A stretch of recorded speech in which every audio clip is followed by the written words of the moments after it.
ثم أما بعد، فها نحن هؤلاء إخوة الإسلام ننتصف مع نصف رمضان. مضى نصفه الأول، وكما مضى الأول لا شك قطعا يتبعه الآخر. أيام قلائل بعد، وتصبح لحظات الخير هذه التي نعيشها الآن من خبر الماضي ومما فات، وما كان لما فات أن يولي أبدا إلى مستقبل، إلا أن تعود أيام أخرى بابتلاء جديد. ومعنى ذلك أن لحظات الخير ونفحات الرحمة في عمر الإنسان محدودة، فما يمضي منها ويصبح من الماضي لا يمكنك أن تستدركه بعد أبدا. لحظات الخير إذا مضت من عمر الإنسان مستحيل، أقول مستحيل، أن يستدركها مرة أخرى. صحيح ستقول غادي يجي رمضان مقبل، بغض النظر عن ضمان العمر إلى رمضان المقبل، بغض النظر عن هذا رمضان المقبل كيجي لوظيفة أخرى، لأنه بينك وبينه الآن ابتلاء آخر مقبل. بينك وبين رمضان المقبل ابتلاء من الحياة المثقلة بالجراح والذنوب والخطايا والفتن. ولذلك رمضانك هذا هو لما مضى لا لما يأتي، ورمضان المقبل لما يأتي لا لما مضى. فلكل نعمة من نعم الله جعل الله لها قدرا في الزمان والمكان والحوادث والخطايا، ما بقي منه إذن إلا قليل.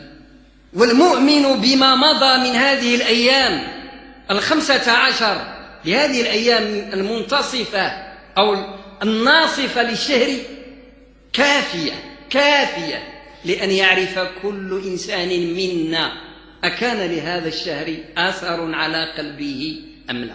يعني هذه 15 يوم اللي دازت كافية باش تكون امتحان للإنسان، وكافية لتكون مقياسا لما أنجزت من صيام وقيام وإقبال على الله جل وعلا. أكان على الصدق فعلا أم لا؟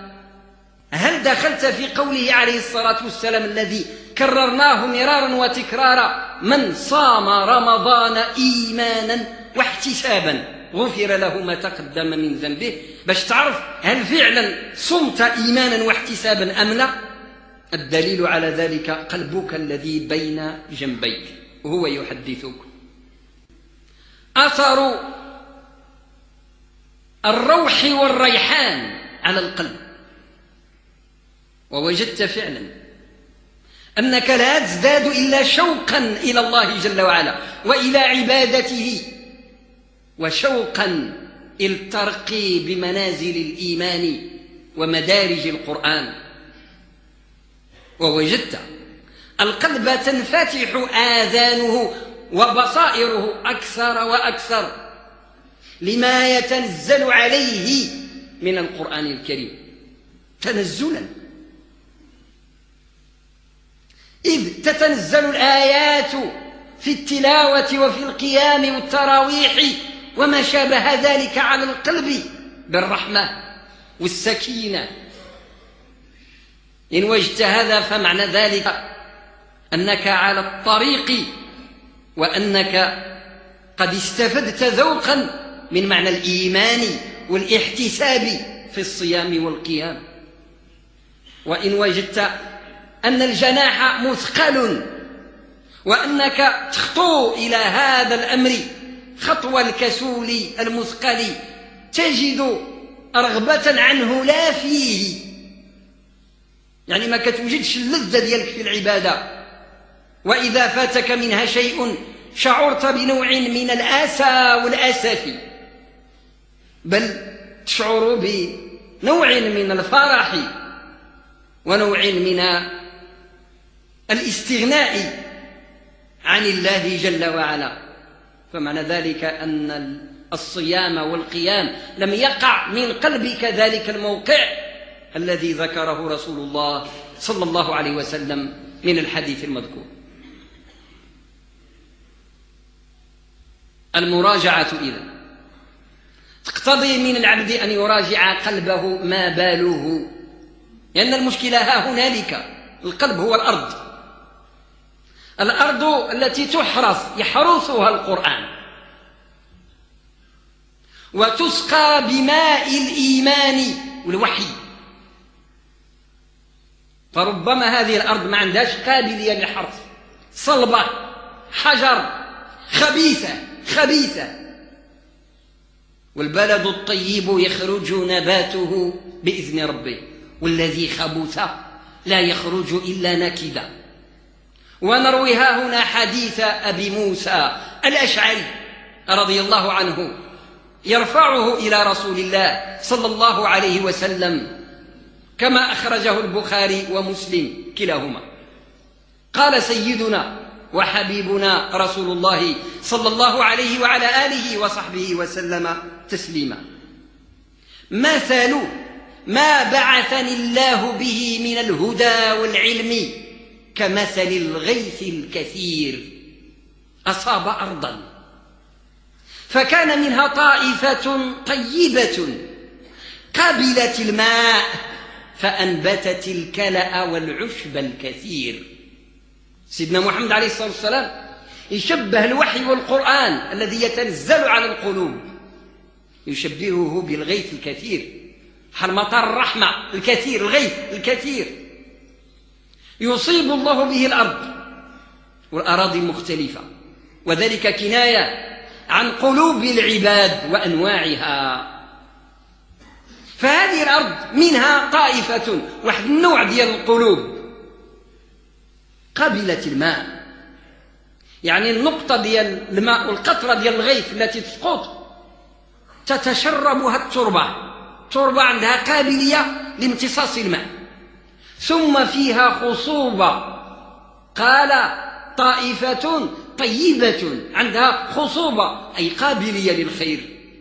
هذه قلوب لم يختم عليها، لم تثقل بالذنوب، ساق لها أصحابها بالعبادات حتى أشرقت مراياها فعكست نور القرآن كما تكون الكواكب الدرية في السماء.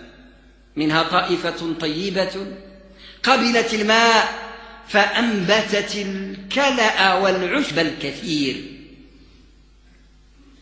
ومنها أجادب يعني أرض ليست خصبة، ما عندهاش خصوبة. ومنها أجادب أمسكت الماء فنفع الله به الناس فشربوا وسقوا وزرعوا. أراضي أخرى هي لا تنبت، أجادب يعني التربة ديالها ما كتنبتش، ليست خصبة، لكن الماء إذا تساقط عليها تجمع كيدير بحيرة أو بركة ديال الماء. ذلك الماء حينما يتجمع في تلك القلوب ينفع الله به أناسا آخرين، فنفع الله به الناس فشربوا سقوا أراضيهم ومواشيهم وأنعامهم وزرعوا فلحوا. وذلك مثل الإنسان الذي يسمع الحق ويسمع الخير فيستوعبه كيحفظه ويردده ويكرره فينفع به غيره، لكنه لا ينفع نفسه مع الأسف. وهذه طائفة أخرى من الناس، كثير من الناس مع الأسف يحدثك في الدين وبالعلم ما يعجزك، يوحلك بالمعلومات وبالأحكام الفقهية وبالآيات والأحاديث، لكن إذا نظرت إلى قلبه ومعاملته فهو خشن كالجماد، قلب قسي قاس. وأصاب طائفة أخرى منها، هذا النوع الثالث من الأرض أو من قلوب العباد. وأصاب طائفة منها أخرى إنما هي قيعان لا تمسك ماء ولا تنبت كلأ. وهذا أسوأ أصناف القلوب وأبلدها وأخشنها. طائفة أخرى من الناس قلوبها كالأراضي القيعان، يعني أراضي وطية قيل ملساء ومنحدرة، القطرة اللي تحت كتمشي لا تمسك الماء، لا هي خصبة تنبت، ما عندهاش قابلية باش تحرث وتنبت، ما كتنبتش، ولكن أيضا لا تمسك الماء، كل قطرة تقطر عليها وتسيل عليها تضيع هباء منصورا. قال رسول الله صلى الله عليه وسلم مبينا هذا المثال النبوي الحكيم من هذا الحديث الجامع: فذلك مثل من فقه في دين الله ونفعه ما بعثني الله به، ومثل من لم يرفع بذلك رأسا. فذلك مثل من فقه في دين الله ونفعه ما بعثني الله به فعلم وعلم. مثل الأول ديال الأرض الطيبة هو مثل من فقه في دين الله، والمقصود بالفقه في هذا السياق ليس فقه الأحكام الشرعية من الحلال والحرام وحسب، ولكنه فقه النفس، يعني أن النفس تفقه عن الله خطابه جل وعلا. لما توقع الآية من قلبك يحصل لك فقه بمقاصدها وبالمطلوب منك، فإن كان أمرا علمت أنك مطلوب إلى العمل، هذا الفقه، وإن كان نهيا علمت أنك مطلوب للأدب والاجتناب والابتعاد عما يبغض الله جل وعلا. القلب الذي عنده قابلية تنفيذية لأمر الله، أمر سلطان السماوات والأرض الحي القيوم جل وعلا. فذلك مثل من فقه في دين الله ونفعه ما بعثني الله به فعلم عن الله مراده وعلم أهله أسرته أبناءه محيطه الذي يعيش به. ومثل من لم يرفع بذلك رأسا، يعني تساقط عليه من الغيث والخير الشيء الكثير، لكن لم يشعر بشيء ولا استجاب قلبه لشيء، فهذا لم يقبل كما في تتمة الحديث، ولم يقبل ما بعثني الله به، ولم يقبل ما أرسلت به، ما قبل ما أرسل به رسول الله صلى الله عليه وسلم. والحديث ذكرت متفق عليه. كيف السبيل إلى هذا القلب الأول، قلب المؤمن الذي إذا تنزل عليه من روح الله القرآن الكريم شرب منه وارتوى، ثم أنبت وأزهر وأثمر، وثمار القلوب الأعمال الصالحة. هذه الثمار السبيل إليه بمجاهدة هذه النفس الخبيثة، بحال الإنسان اللي كيعمل ما يسمى اليوم باستصلاح الأراضي. كاين أراضي خشنة فيها أحجار، فيها نباتات شائكة تمنع الزرع أن ينبت فيها، تحتاج إلى استصلاح بتنقيتها من الأحجار والأشواك وسائر النباتات التي تمنع من أن تستجيب الأرض للمطر فتنبت خيرا أو ثمرا. القلوب أيضا على وزان هذا المثال النبوي البليغ تحتاج إلى استصلاح، ونحن في المنتصف من رمضان ينبغي أن نستصلح قلوبنا لما بقي مما نعيشه من روح وروحان الله، وأن نزيد هذا القلب توقدا وصفاء واشتعالا حتى لا يمل ولا يكل. كيف يكون استصلاحه؟ بربطه برباط العبادة. رباط العبادة كما تربط الإبل والغنم، كذلك النفس وجب ربطها. قيد النفس ديالك، قيدها مع حدود الله، مع حقوق الله، قيدها إلى حقوق الله جل وعلا حتى لا تدور إلا حول حق الله، كما تدور الأقمار بأفلاكها ولله المثل الأعلى. إذا قيدت هذه الأنفس كانت في رباط الله جل وعلا، كما بينه رسول الله صلى الله عليه وسلم: إسباغ الوضوء على المكاره وكثرة الخطى إلى المساجد. إسباغ الوضوء على المكاره، كلما انتقض وضوءك أو ثقل عليك بادرت إلى تجديده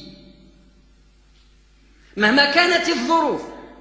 المكاره شرحها الأقدمون بأحوال البرد والصقيع، اليوم لها صور أخرى.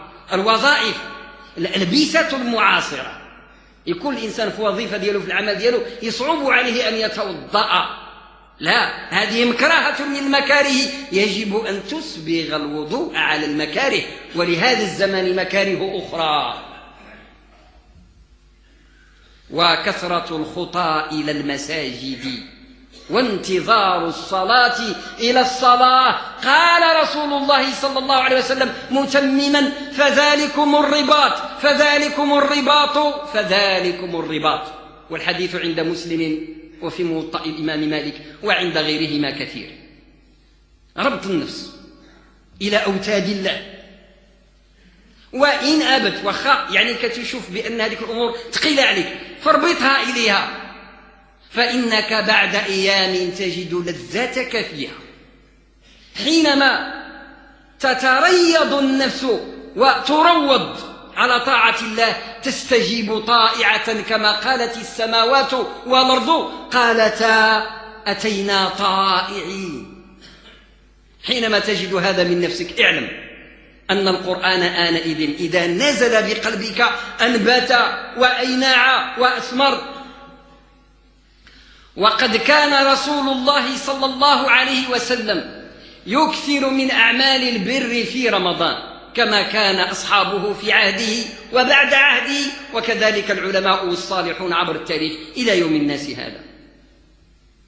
الشيء الذي تجد شحا لنفسك فيه عاندها، جاهدها، وابذل لله ما تشح به نفسك.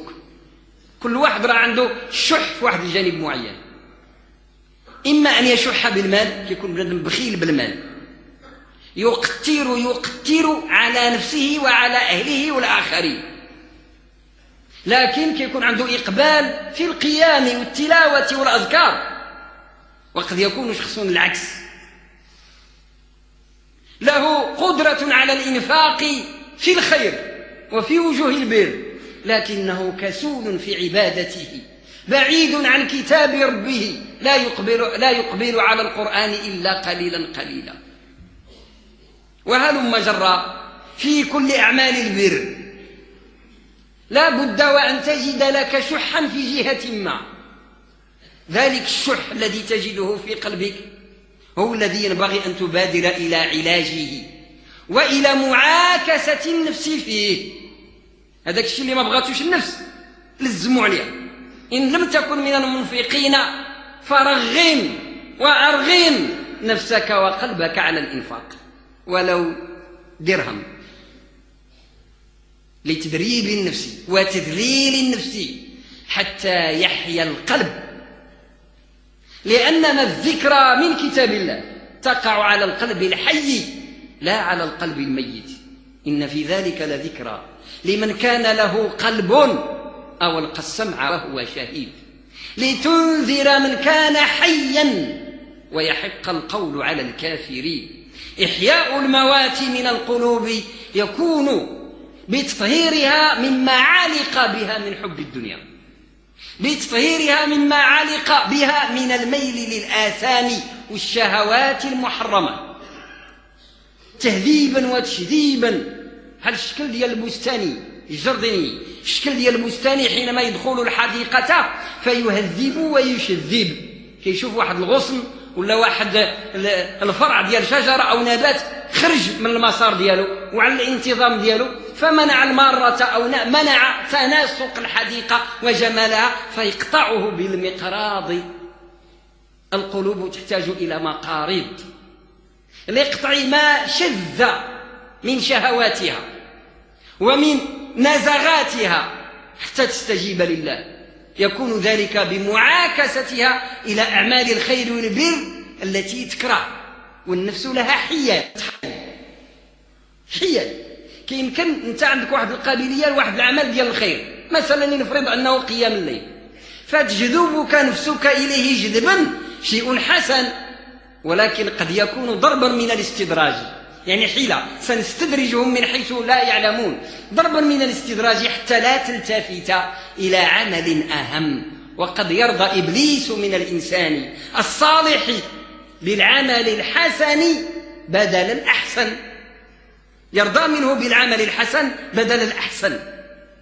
فوجب على الإنسان إذن أن يقوم بفحص وبافتحاص واختبار للنفس أمام مرآة مطالب الله وحقوقه، وحقوقه مسطرة في كتابه، وحقوقه جل وعلا مسطرة في كتابه مبينة في سنة رسوله عليه الصلاة والسلام. البدار إلى أعمال الخير من الصدقات والصلوات والتلاوات وسائر ما أمر الله به إلى صلة الأرحام، إلى الكلمة الطيبة، إلى العزم على الاستمرار على عهد الله بعد رمضان بل بعد رمضان، إلى أن يرث الله حتى يأتيك اليقين، والاستمرار على الانقطاع عن كل ما يغضب الله عز وجل، والاستمرار على عهد الصلح مع رب الكون سبحانه وتعالى. نذكر اليوم أن إحياء النفوس من الأمور التي أجزل الله عليها العطاء بغير حساب، ومن أحياها فكأنما أحيا الناس جميعا. نذكر إشارة إلى أنها هنالك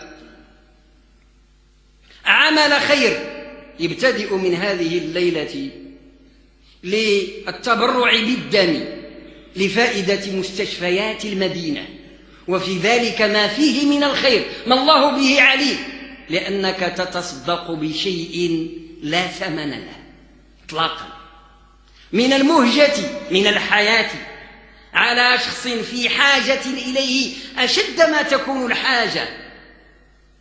يبتدئ ذلك بمعرض المدينة ابتداء من 8:15 مساء بهذه الليلة على مدة 10 أيام. فمن بادر إلى مثل هذا الخير فله الخير إن شاء الله، ونرجو أن يدخل ذلك في مجال تطهير النفس. عسى أن تجد لقلبك قابلية جديدة للإقبال على الله جل وعلا. وقد ثبت بالأحاديث الصحة وبالتجربة والمشاهدة أن الصدقة تفتح القلب ليقبل على الله جل وعلا. وقد ثبت أن الصدقة في الصحيح من الحديث تطفئ غضب الرب، فكيف بصدقة بشيء هو منك جزء من كيانك.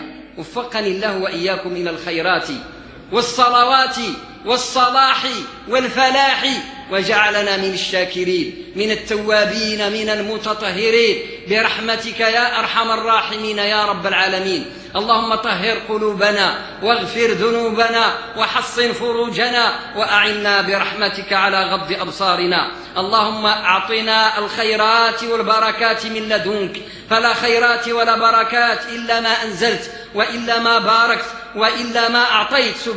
سبحانك. اللهم أرنا الحق حقا وارزقنا اتباعه، وأرنا الباطل باطلا وارزقنا اجتنابه، واجعلنا لك من الشاكرين ولآلائك ونعمائك من الذاكرين الحامدين. اللهم ثبت قلوبنا وأبداننا ونفوسنا على الأعمال الصالحات من البر والخيرات. اللهم وأجزل لنا الحسنات. تقبل اللهم صيامنا وقيامنا، وثبتنا على طريقه حتى نلقاك وأنت عنا راض. برحمتك يا أرحم الراحمين يا رب العالمين. اللهم اكشف عنا الغمة وفرج عنا الكربة واقض عنا الديون. اشف اللهم الأبدان من الأسقام والأنفس من الأورام يا أرحم الراحمين يا رب العالمين. اللهم رب الناس أذهب الباس. اللهم أنت الشافي لا شفاء إلا شفاؤك، شفاء لا يغادر سقما، لكل مريض أو عليل في بدنه أو نفسه أو أهله منا ومن المسلمين أجمعين. اللهم اقض الحاجات يا قاضي الحاجات. اللهم اقض الحاجات يا قاضي الحاجات. أغث اللهم عبادك المستضعفين، أغث اللهم عبادك المساكين المفتقرين، أغث اللهم الملتجئين إليك الطارقين باب رحمتك التوابين إليك الذاكرين لك الشاكرين لك الحامدين يا أرحم الراحمين يا رب العالمين. اللهم اسلك بنا نهج الإسلام القويم على أثر رسولك الكريم سيدنا وحبيبنا محمد وعلى آله وصحبه وسلم تسليما. اللهم لا تخالف بنا عن نهج رسول الله وأصحابه الميامين، لا تبدل بنا طريقا ولا تغير بنا سبيلا عما يوصل إليك وإلى رضاك وإلى جنانك. اللهم اجعلنا من الثابتين لا من المبدلين ولا من المغيرين. ثبتنا اللهم بقولك الثابت، ثبتنا اللهم بقولك الثابت في الحياة الدنيا وفي الآخرة يا أرحم الراحمين يا رب العالمين. نسألك بفقرنا وبضعفنا وبذلنا، أنت الغني الحميد ونحن الفقراء إليك، أغثنا برحمتك يا حي يا قيوم برحمتك نستغيث، يا حي يا قيوم برحمتك نستغيث، يا حي يا قيوم برحمتك نستغيث. فك اللهم ضوائقنا وفرج كربنا، اكشف عنا الظلمات برحمتك، أخرجنا منها إلى نورك يا ذا النور، يا من هو النور، يا نور السماوات والأرض. اجعل اللهم بهذا القرآن لنا في قلوبنا نورا، وفي أسماعنا نورا، وفي أبصارنا وبصائرنا نورا.